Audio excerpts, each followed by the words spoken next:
राजधानी भोपाल में भाजपा की अहम बैठक हुई, जिसमें प्रदेश भाजपा अध्यक्ष वीडी शर्मा सहित अन्य पदाधिकारी शामिल हुए और बैठक में आगामी कार्य योजना पर चर्चा की गई। वहीं बैठक के बाद प्रदेश भाजपा अध्यक्ष वीडी शर्मा ने मीडिया से चर्चा करते हुए दिग्विजय सिंह और कांग्रेस पार्टी पर हमला बोला। उन्होंने कहा कि दिग्विजय सिंह झूठ परोसने का प्रयास कर रहे। कांग्रेस में आज भी अंग्रेजों के जीन्स है। उन्होंने कांग्रेस पर फूट डालकर राज करने का आरोप लगाया। वहीं आयकर और ईडी की कार्रवाई पर वीडी शर्मा ने कहा कि सभी एजेंसियां संविधान के तहत काम कर रही। जो के जीन्स आज भी इनके खून में है, मैं बड़ी गंभीरता के साथ कहना चाहता हूं। धारा 370 किसने लगाई थी? क्या बाबा साहब अम्बेडकर धारा 370 से सहमति उनकी थी? और वो धारा 370 जिसके अंदर प्रावधान था कि जो सफाई कर्मी मित्र है वो जिंदगी भर सफाई कर्मी ही रहेगा, चाहे उसका बेटा कितना ही टैलेंटेड हो, कितना ही पढ़ सकता ही नहीं है।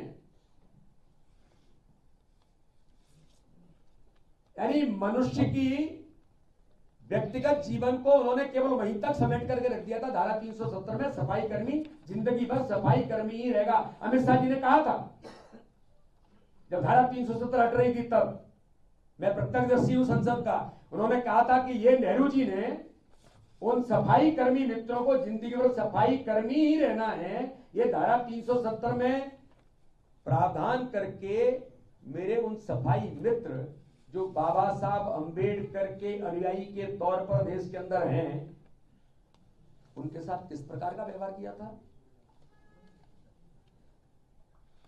लेकिन इस धारा 370 से मुक्ति दिलाने का काम किसने किया? तो देश के गृह मंत्री अमित शाह जी ने प्रधानमंत्री मोदी जी के नेतृत्व में कहा था संसद के अंदर, जब वैसी विरोध कर रहे थे कि देश जल जाएगा, कश्मीर टूट जाएगा, देश टूट जाएगा, कश्मीर जल जाएगा, तब अमित शाह जी ने कहा था ना कश्मीर टूटेगा, न देश टूटेगा, ना कश्मीर जलेगा।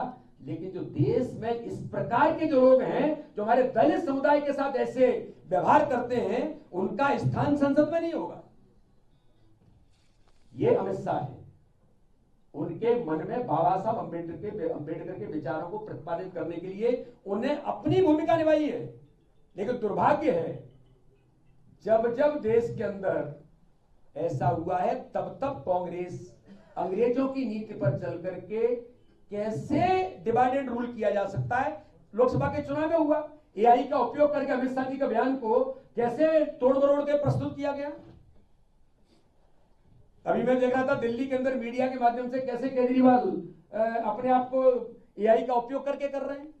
ये कांग्रेस का कुत्सित चरित्र, ऐसे प्रयास जो देश में ये करना चाहती है कांग्रेस, इससे अमित शाह जैसा व्यक्तित्व जिसके जीवन में केवल और केवल संपूर्ण जीवन अपना देश में लगा करके, देश के लिए लगा करके, वो गरीबों के कल्याण के लिए बाबा साहब अम्बेडकर के विचारों पर काम करने वाला नेतृत्व है, वो इन चीजों से आप उन्हें बदनाम नहीं कर सकते। दुर्भाग्य है, कांग्रेस इस प्रकार से तोड़ मरोड़ करके जो प्रयास कर रही है, मैं इस बात के लिए बहुत गंभीरता के साथ कहता हूं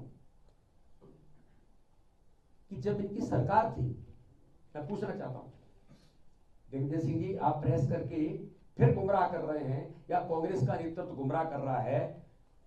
यूपीए 2 के शासन के दौरान 2012 में एनसीईआरटी की किताब में एक शर्मनाक चित्र में पंडित नेहरू को बाबा साहब अंबेडकर को कोड़े मारते हुए दिखाया गया।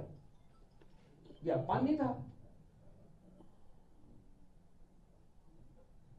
एनसीईआरटी की पुस्तक, केंद्र की सरकार, आपका प्रधानमंत्री, लेकिन दुर्भाग्य कि बाबा साहब को समय समय पर आपने अपमानित करने का काम किया। मैं कोई भारतीय जनता पार्टी का नेतृत्व तो इस बात के लिए कोई ये नहीं कहता मैं कोई एहसान किया है। ये बाबा साहब अंबेडकर के विचारों को जमीन पर उतारने के लिए जिम्मेदारी है, क्योंकि अगर देश एक सूत्र में रहा तो बाबा साहब अंबेडकर के विचारों के कारण से ही रहा, बाबा साहब के व्यक्तित्व कृतित्व के कारण से ही रहा। तो इसलिए आज मैं जो दिग्विजय सिंह जी ने यहां और कांग्रेस जिस प्रकार से देश को फिर झूठ की राजनीति परोसने का काम कर रही है, ये मैं आप सभी पत्रकार मित्रों के सामने मैंने रखा है। बहुत बहुत धन्यवाद। देखिए, एजेंसी जो मैंने कल भी कहा था कि संविधान के तहत कॉन्स्टिट्यूशनल जो संस्थाएं हैं वो अपना काम अपने कानून के दायरे में करती हैं। अगर मैं अब ये कहूं कि उसके अंतर्गत क्या है तो इससे बड़ा कोई झूठ है। जब तक कोई संस्था इसके बारे में उल्लेख ऑफिशियली ऑन रिकॉर्ड नहीं करे, अब उसमें कांग्रेस के कुछ लोग हैं तो क्या करोगे आप? पर ये हमारा काम नहीं है, ये उन संस्थाओं का काम है। कानून के दायरे में वो काम कर रही हैं, चाहे लोकायुक्त हो, चाहे ईओडब्ल्यू हो, चाहे ईडी हो, चाहे सीबीआई हो, अपने कानून के दायरे में वो काम करती हैं।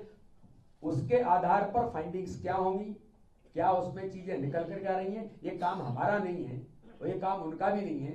ये उन संस्थाओं का काम है जो कॉन्स्टिट्यूशनल आधार पर कानून के दायरे में काम करती है। लेकिन जिस तरीके से ईडी, आईडी और लोकायुक्त को इतनी बड़ी मात्रा में कैश मिला है, सोना मिला है, क्या आप मानते हैं कि मध्य प्रदेश में भ्रष्टाचार चरम पर आ गया है? देखिए, मेरा ऐसा मानना है कि ये जो चीजें होती हैं और इस प्रकार के करप्शन के खिलाफ काम करने वाली जो हमारी संस्थाएं हैं वो ऐसी चीजें तो करती हैं। वो कहां से है, क्या है, मैंने कहा ना, इसके बारे में सारी चीज तो जब सामने आएगी, वो रिपोर्ट जब प्रस्तुत करेंगे तब ध्यान में आएगा कि ये कौन है, कहां का है, कैसे है। इसके बारे में आज हम कुछ नहीं कह सकते और हमारा कहना भी ठीक नहीं होगा। ये सारी चीजों पर, और जो भी इसमें चाहे मध्य प्रदेश के हो या मध्य प्रदेश के बाहर के हो या विदेश के हो, कहीं के भी हो, उनके खिलाफ कानून अपना काम बेहतर तरीके से करेगा। जिस जनादेश की आप बात करते हैं या मोदी करते हैं, तो कांग्रेस कहती है ये जनादेश वनादेश सब मिलावटी है, बनावटी है।